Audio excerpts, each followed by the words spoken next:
नमस्कार दोस्तों, स्वागत करते हैं आप सभी का एक बार फिर से एसपीडी न्यूज के एक ताज़ा तरीन और आज के एक latest and fresh new episode पर, जहां पर हम आप सभी को बताने वाले हैं आज की कुछ बेहद बड़ी और अहम खबरों के बारे में, जो कि पूरी दुनिया और पूरे भारत समेत से आ रही है। आप सभी को बता दें, जो पहली बड़ी खबर है कि पीएम नरेंद्र मोदी ने गरीब कल्याण रोजगार अभियान को चालू कर दिया है और गाँवों में अब हर हाथ को, जी हाँ, हर हाथ को काम मिलने वाला है।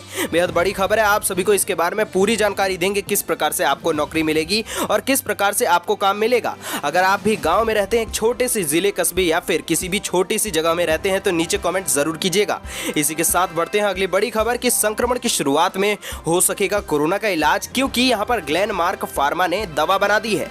बेहद बड़ी खबर है, इसके बारे में पूरी जानकारी आ चुकी है। और साथ ही में आप सभी को बता दें कि उज्ज्वला योजना के तहत ग्राहकों को फ्री में मिलेगा एलपीजी सिलेंडर। बेहद बड़ी खबर, आपको किस प्रकार से लेना है, आप सभी को ये अपॉर्चुनिटी मिस नहीं करनी चाहिए। बने रहिएगा, आपको पूरी जानकारी दे देंगे। और साथ ही में बता दें कि ट्रेनों में इस डिवाइस से चेक होने वाले हैं टिकट। टचलेस यात्रा के लिए उठाए जा रहे हैं बेहद बड़े कदम, यानी कि आपको भी संक्रमण ना हो, इसलिए ये सारे कदम को उठाया जा रहा है। बेहद बड़ी खबर है। और साथ ही में बता दें कि मानसून की आहट के बीच सब्जी बाजार में उछाल, खीरा और लौकी जो है वो बेहद ज्यादा महंगी हो चुकी है। इसके बारे में पूरी जानकारी देंगे। अब इसी के साथ आपको बता दें कि इन कर्मचारियों को मिला है एक बेहद बड़ा सौगात, क्योंकि हफ्ते में सिर्फ 3 दिन काम करके आपको मिलेगा 60% वेतन। बेहद बड़ी खबर है, आपको इसके बारे में जानकारी देंगे। और साथ ही में बताएंगे कि पीएम मोदी के बयान पर बोले ओवैसी कि किसी भी पीएम को हक नहीं है कि गिफ्ट में भारत का जो जमीन है वो किसी और देश को दे दे। बेहद बड़ी खबर है और बेहद गंभीर यहां पर बातें कही गई हैं। इसके बारे में जानेंगे क्या कुछ यहां पर पूरी डिटेल है। और साथ ही में बता दें कि आंधी तूफान के साथ होने वाली है बेहद भारी बारिश, लेकिन आपको बताएंगे वो कौन कौन से राज्य हैं जहां पर बारिश होने वाली है। वेदर अपडेट्स देंगे। और साथ ही में आपको बता दें कि यहां पर नेपाल जो है अब 7 साल बाद भारतीय महिलाओं को देने वाला है नागरिकता और बढ़ सकता है तनाव। जी हां, बेहद बड़ी खबर और बेहद यहां पर महत्वपूर्ण खबर है। और साथ ही में आपको बता दें कि यहां पर सोलर एक्लिप्स जून 2020 के तहत यहां पर सूर्य ग्रहण लगने वाला है। और आपको बताएंगे कि यहां पर कब और कैसे आप जो है ये सूर्य ग्रहण देख सकते हैं और सूतक काल कब से होने वाला है। बेहद महत्वपूर्ण और बेहद ज्यादा ये इंपॉर्टेंट खबर हो जाती है। अब इसी के साथ जो अगली बेहद बड़ी खबर कि दिल्ली में अब होम क्वारंटाइन हो सकेंगे कोरोना पॉजिटिव, और एलजी ने जो फैसला किया गया था इससे पहले उसको वापस ले लिया है। आप सभी को इसके बारे में भी पूरी जानकारी देने वाले हैं। और साथ ही में आपको बता दें कि मध्य प्रदेश में नहीं रुका टिड्डियों का यहाँ पर आतंक। जो टिड्डी है, टिड्डी दल बेहद ज्यादा खतरनाक होती जा रही है। जानकारी पूरी है और आपको बताएंगे। और साथ ही में बताने वाले हैं सत्येंद्र जैन की हाल, जो कि यहाँ पर बेहद ज्यादा गंभीर स्थिति में थे। यहाँ पर प्लाज्मा थेरेपी हो चुकी है और क्या कुछ उनके सुधार आए हैं या फिर और ज्यादा हालत बिगड़ी, इसके बारे में जानकारी देंगे। और साथ ही में आपको बताने वाले हैं कि यहाँ पर दुनिया के 10 जो अमीर लोग हैं उनमें यहाँ पर जो मुकेश अंबानी का नाम जो है वो शामिल हो चुका है। बेहद बड़ी और बेहद अच्छी खबर भारत के लिए। और साथ ही में ये भी खबर आ चुकी है कि अंतर्राष्ट्रीय उड़ानें कब से चालू होंगी, इसके बारे में भी पूरी डिटेल आपको बताएंगे। तो बेहद बड़ी खबर आप सभी को बताने वाले हैं। आज की एक एक करके सारी खबरों को जानेंगे, लेकिन उससे पहले रिक्वेस्ट कि यहाँ पर वीडियो को लाइक और शेयर जरूर करें और साथ ही करते चैनल को सब्सक्राइब, घंटी के बटन को दबाकर। और साथ ही में अब बढ़ते हैं आज की सबसे पहली और सबसे बड़ी खबर पर। तो दोस्तों, जो पहली बड़ी खबर आ रही है कि प्रधानमंत्री नरेंद्र मोदी ने शनिवार 20 जून 2020 को गरीब कल्याण रोजगार अभियान की शुरुआत कर दी है। और प्रधानमंत्री ने रिमोट के जरिए इस अभियान की शुरुआत बिहार के खगड़िया जिले से की है। इस अभियान को 6 राज्यों के 116 जिलों में चलाया जाएगा और इस योजना के तहत 125 दिनों तक रोजगार दिया जाएगा। आपको ध्यान रखना है कि ये सिर्फ 125 दिनों तक ही दिया जाएगा। इस योजना पर 50,000 करोड़ रुपए की राशि भी खर्च की जाएगी और इस अभियान से गांवों का भी विकास होने वाला है। कोरोना महामारी के चलते देश भर से अपने घरों को लौटने के लिए मजबूर हुए कामगारों के सामने रोजगार का संकट खड़ा हो गया है। गरीब कल्याण रोजगार अभियान के तहत इन प्रवासी श्रमिकों को उनके कौशल के आधार पर उनके गाँव में ही रोजगार उपलब्ध कराने का प्रयास किया जा रहा है और बिहार के 32 जिलों में ये स्कीम चलाई जाएगी। दोस्तों, हम आप सभी से जानना चाहेंगे कि आपके पास कौन सा कौशल है, किस काम का कौशल है और कौन सा काम करते हैं, नीचे कमेंट करना बिल्कुल ना भूलें। चलिए सीधा रुख कर लेते हैं अगली बेहद बड़ी खबर का। बता दें कि उज्ज्वला योजना के करोड़ों लाभार्थियों को कोरोना वायरस संकट के बीच बड़ी राहत मिल सकती है। बता दें कि लाभार्थियों की सुविधाओं के मद्देनजर तेल कंपनियां EMI डेफरमेंट स्कीम की मियाद 1 साल तक बढ़ा सकती हैं और इससे लाभार्थियों को मोटा मुनाफा होने वाला है, क्योंकि अगर यहाँ पर अवधि बढ़ जाती है तो ग्राहकों को एलपीजी सिलेंडर खरीदते समय EMI की राशि का तेल कंपनियों को भुगतान नहीं करना होगा। जानकारी के लिए बता दें कि मौजूदा नियमों के अनुसार EMI डेफरमेंट स्कीम जुलाई 2020 में खत्म हो रही है और CNBC की एक रिपोर्ट के अनुसार इसे 1 साल तक बढ़ाया जा सकता है। दरअसल उज्ज्वला योजना के तहत एक प्रावधान है और इसके अनुसार जब ग्राहक एलपीजी कनेक्शन लेते हैं तो कुल लागत स्टोव के साथ 3200 रुपए की होती है और 3200 रुपए में से 1600 रुपए की सब्सिडी सीधे तौर पर सरकार की तरफ से दे दी जाती है और बाकी की 1600 जो रुपए होते हैं उसकी रकम जो है तेल कंपनियां देती हैं। अब चलिए सीधा रुख कर लेते हैं अगली बेहद बड़ी खबर का। आप सभी को बता दें कि यात्रियों को होगा बेहद बड़ा फायदा, क्योंकि यहाँ पर रेलवे की तरफ से एक बेहद बड़ा आप कह सकते हैं कि एक नया सिस्टम लाया जा रहा है। यहाँ पर ट्रेनों में इस डिवाइस से चेक होने वाले हैं टिकट और टचलेस यात्रा के लिए उठाए जा रहे हैं कदम। बता दें कि रेलवे ने फिलहाल कुछ राजधानी और अन्य गाड़ियों में टिकट चेकिंग के लिए हैंड हेल्ड टर्मिनल दिए हैं। इन डिवाइसेस के इस्तेमाल से टिकट चेकिंग के साथ ही रेलवे के सिस्टम को ये भी पता चल जाता है कि ट्रेन के डिब्बों में कहां-कहां सीटें खाली हैं। ऐसे में इन खाली सीटों की जानकारी रेलवे और आम यात्रियों के लिए पाना भी आसान होगा, जिससे कि ऑनलाइन खाली सीटों की बुकिंग भी की जा सकेगी। और दोस्तों आपको बता दें कि पुणे स्टेशन पर टचलेस यात्रा के लिए यहाँ पर एक रोबोट लगा दिया गया है। यानी कि आप समझ सकते हैं कि फिलहाल टचलेस यात्रा करने के लिए बेहद सारे नए तरीके खोजे जा रहे हैं, जिससे कि किसी भी इंसान में संक्रमण जो फैलता है उसकी दर कम हो सके। अब इसी के साथ जो अगली बेहद बड़ी खबर कि मानसून की आहट के बीच सब्जी बाजार में उछाल देखने को मिली है और खीरा और लौकी जो है वो महंगी हो चुकी है। पूरी डिटेल बता दें कि सीजन में आलू थोक के भाव जो है 25 रुपए प्रति किलोग्राम की दर से बिक रहा है, जबकि यहाँ पर आलू की खुदाई भी हाल ही में पूरी तरीके से की गई है। आप सभी को बता दें कि सूत्रों का कहना है कि इन सब्जियों का सीजन अब खत्म हो रहा है और इस वजह से टमाटर थोक में 13 से 15 रुपए प्रति किलोग्राम के हिसाब से बिक रहा है। आपको बता दें कि 15 रुपए प्रति किलोग्राम जो है वो खीरा भी हो चुका है। अलबत्ता प्याज और हरी मिर्च जो होती है वो स्थिर बनी हुई है। खैर दोस्तों, हम आप सभी से भी पूछना चाहेंगे कि आपके यहाँ पर जो सब्जी मंडी है वहाँ पर इन सारी सब्जियों की क्या भाव चल रही है। अब इसी के साथ जो अगली बेहद बड़ी खबर है कि पीएम मोदी के बयान पर ओवैसी ने कहा कि किसी पीएम को हक नहीं है कि गिफ्ट में भारत की जमीन दे दे। आपको पूरी रिपोर्ट बता देते हैं यहाँ पर कि ओवैसी ने एक के बाद एक किए गए ट्वीट में प्रधानमंत्री नरेंद्र मोदी को घेर लिया है। एक ट्वीट में उन्होंने कहा कि प्रधानमंत्री नरेंद्र मोदी के मुताबिक भारत का एक भी हिस्सा चीन के कब्जे में नहीं है, इसलिए मेरे कुछ सवाल हैं। पहला कि हमारे 20 सैनिक क्यों मारे गए अगर भारतीय सेना ने चीनी सेना के जवानों को भगाने की कोशिश नहीं की। दूसरा कि यहाँ पर किसी भी प्रधानमंत्री को हक नहीं है कि वे भारतीय भूभाग को बिना संसद की मंजूरी के किसी को भी दान में दे दे। और तीसरा कि यहाँ पर एयर वाइस मार्शल यानी कि रिटायर्ड जो है बहादुर मनमोहन का दावा है कि गलवान जो है यहाँ पर इलाका हमेशा से LAC के भारतीय साइड की ओर रहा है।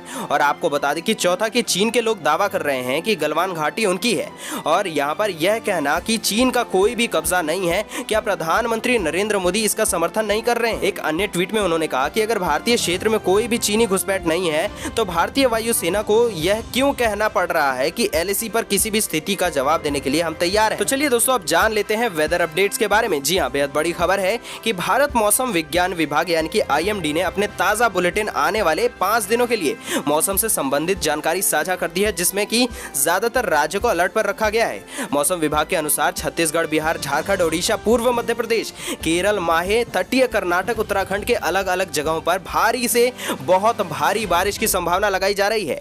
आपको बता दें कि इसके अलावा उत्तर प्रदेश, पश्चिम बंगाल, सिक्किम, अरुणाचल प्रदेश, असम, मेघालय, नागालैंड, मणिपुर और मिजोरम, त्रिपुरा, कोंकण, गोवा, तमिलनाडु, पुडुचेरी, कराईकल और यहाँ पर बता दें कि उड़ीसा, अंडमान निकोबार द्वीप समूह के लिए भारी बारिश की चेतावनी जारी कर दी गई है। और उधर जम्मू और कश्मीर, लद्दाख, गिलगित और बाल्टिस्तान, मुजफ्फराबाद, पंजाब, हरियाणा, चंडीगढ़ और दिल्ली, गुजरात राज्य और तटीय कर्नाटक में अलग अलग स्थानों पर गरज और तेज हवा के साथ आंधी चलने की उम्मीद जताई जा रही है। अब चलिए सीधा बढ़ चलते हैं अगली बेहद बड़ी खबर पर। आप सभी को बता दें कि यहाँ पर एयर इंडिया के कर्मचारियों को सौगात मिल चुकी है, हफ्ते में 3 दिन काम करने का ऑप्शन। और जानिए आपको क्या क्या फायदा मिलने वाला है। बता दें कि एयर इंडिया ने अपने स्थायी कर्मचारियों को हफ्ते में 3 दिन काम करने का विकल्प दिया है। हालांकि यहाँ पर कंपनी के पायलट और कैबिन क्रू के सदस्य इस योजना का लाभ नहीं उठा सकते हैं।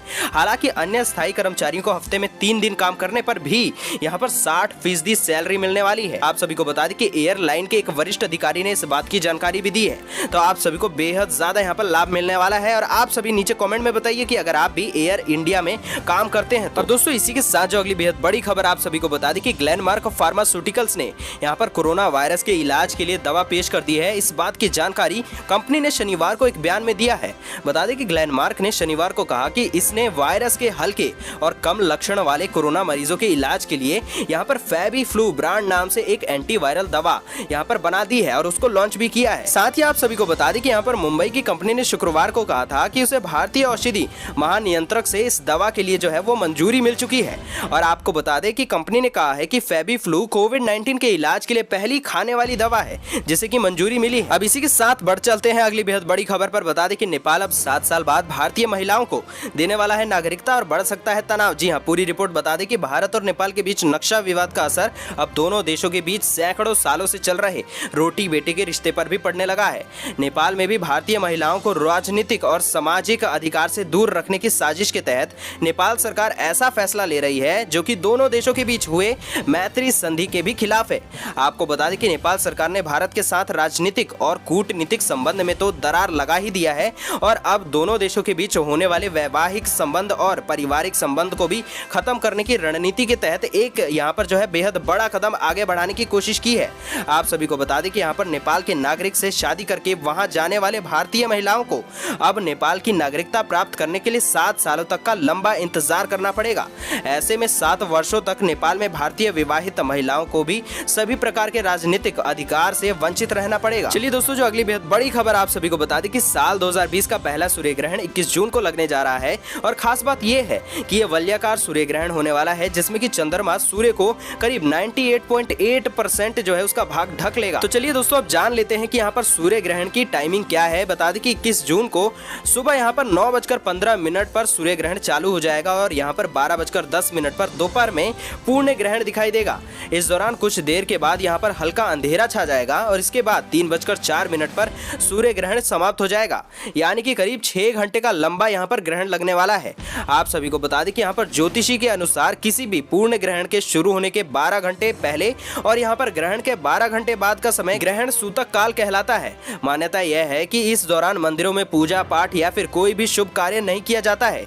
सूतक काल समाप्त होने के बाद ही मंदिर के द्वार खुलते हैं और लोग पूजा अनुष्ठान शुरू करते हैं। इस ग्रहण का सूतक काल मान्य होगा जिसकी शुरुआत ग्रहण लगने से ठीक 12 घंटे पहले शुरू हो जाएगी और यहाँ पर सूतक 20 जून की रात 9:52 से लग जाया करेगा। अब इसी के साथ जो अगली बेहद बड़ी खबर कि दिल्ली के स्वास्थ्य मंत्री सत्येंद्र जैन की प्लाज्मा थेरेपी कर दी गई है। इसके बाद से अब उन्हें बुखार नहीं है। डॉक्टरों का कहना है कि अगले 24 घंटे तक उन्हें आईसीयू में रखा जाएगा और उनकी तबीयत मॉनिटर भी की जाएगी। यह जानकारी सत्येंद्र जैन के दफ्तर से जारी कर दी गई है। गौरतलब है कि शुक्रवार को तबीयत बिगड़ने के बाद जैन को राजीव गांधी हॉस्पिटल से मैक्स साकेत में भर्ती भी करा दिया गया था। अब दोस्तों, इसी के साथ बढ़ चलते हैं अगली बेहद बड़ी खबर पर। आपको बता दें कि नागरिक उड्डयन मंत्री हरदीप सिंह पुरी ने बताया कि लॉकडाउन के दौरान विदेश में फंसे करीब 2.75 लाख भारतीयों को फ्लाइट्स और जहाजों के जरिए वापस देश में लाया जा चुका है। साथ ही उन्होंने अंतर्राष्ट्रीय उड़ानों को फिर से चालू करने के मुद्दे पर कहा कि अंतर्राष्ट्रीय उड़ानों को शुरू करना दूसरे देशों पर निर्भर करता है ताकि दूसरे देश फ्लाइट्स को रिसीव करने के लिए खुले हों। अब दोस्तों, इसी के साथ जो अगली बेहद बड़ी खबर आप सभी को बता दी कि मध्य प्रदेश में टिड्डियों का आतंक नहीं रुक रहा है और गांव क्षेत्र में किसान परेशान तो है ही, लेकिन साथ ही साथ शहरी क्षेत्रों में भी लोगों का जीना अब दूभर हो चुका है। आपको बता दें कि शहरी क्षेत्रों में आसमान में मंडराता टिड्डियों का यहाँ पर समूह अब पेड़ों के पत्ते खा रहे हैं, तो लोगों के घरों की छतों में टिड्डी अपना डेरा भी जमा चुके हैं। आपको बता दें कि यहाँ पर कई लोग जो है वो इतने ज्यादा परेशान हो चुके हैं कि उन लोगों ने यहाँ पर अपना जीना बेहद ज्यादा मुश्किल बताया है। बता दें कि यहाँ पर टिड्डी दल गाँव में टूट पड़ा है और साथ ही साथ खेतों की फसलों से लेकर झाड़ी और पेड़ पौधे सारी चीजों को यहाँ पर चट कर चुका है। आपको बता दें कि कृषि विभाग की टीम जो है वो सुबह पहुंचकर दवा का छिड़काव भी कर रही है और यहाँ पर तब टिड्डी के प्रकोप से गांव को थोड़ी सी राहत मिलने की यहाँ पर संभावना जताई जा रही है। अब इसी के साथ जो अगली बेहद बड़ी खबर आप सभी को बता दें कि यहाँ पर देश की राजधानी दिल्ली में कोरोना वायरस के संक्रमण में रफ्तार देखी जा रही है और हर दिन हजारों की संख्या में कोरोना वायरस के मरीज सामने भी आ रहे हैं। इसी बीच दिल्ली के उप राज्यपाल अनिल बैजल ने 5 दिन के संस्थागत क्वारंटाइन का फैसला वापस ले लिया है। दरअसल बीते दिन ही दिल्ली के उप राज्यपाल अनिल बैजल ने कोरोना वायरस के पॉजिटिव मरीजों को होम क्वारंटाइन करने पर रोक लगा दी थी। उप राज्यपाल ने दिल्ली में कोरोना संक्रमित मरीजों को पहले 5 दिन अनिवार्य संस्थागत क्वारंटाइन करने का आदेश दिया था। हालांकि अब उप राज्यपाल ने अपना यह फैसला वापस ले लिया है। अब इसी के साथ आप सभी को बता दें कि रिलायंस इंडस्ट्रीज लिमिटेड यानी कि RIL के चेयरमैन मुकेश अंबानी दुनिया के 10 सबसे अमीर लोगों की सूची में शामिल हो चुके हैं। आप सभी को बता दें कि इनके पास जो कुल संपत्ति है वो $64 अरब के करीब पहुंच चुकी है और ये इन्हें बनाती है दुनिया का 10वां सबसे अमीर आदमी। साथ ही बता दें कि यहाँ पर पहले स्थान पर है अमेज़न के प्रमुख जेफ बेजोस और साथ ही साथ इनके पास है करीब $160 अरब की संपत्ति। इसके बाद नाम आता है माइक्रोसॉफ्ट के बिल गेट्स का, जिनके पास यहाँ पर है कुल $108.7 अरब की संपत्ति। तो दोस्तों, आज के लिए बस इतना ही। ये थी आज की कुछ महत्वपूर्ण खबरें और आज के मुख्य समाचार। अगर आपको आज के समाचार जरा से भी पसंद आए तो वीडियो को कर दे लाइक शेयर, साथ ही कर दे चैनल को सब्सक्राइब, घंटी के बटन को दबाकर ऑल नोटिफिकेशंस को भी जरूर प्रेस कर ले। हम मिलेंगे आपसे अगले मुख्य समाचारों में।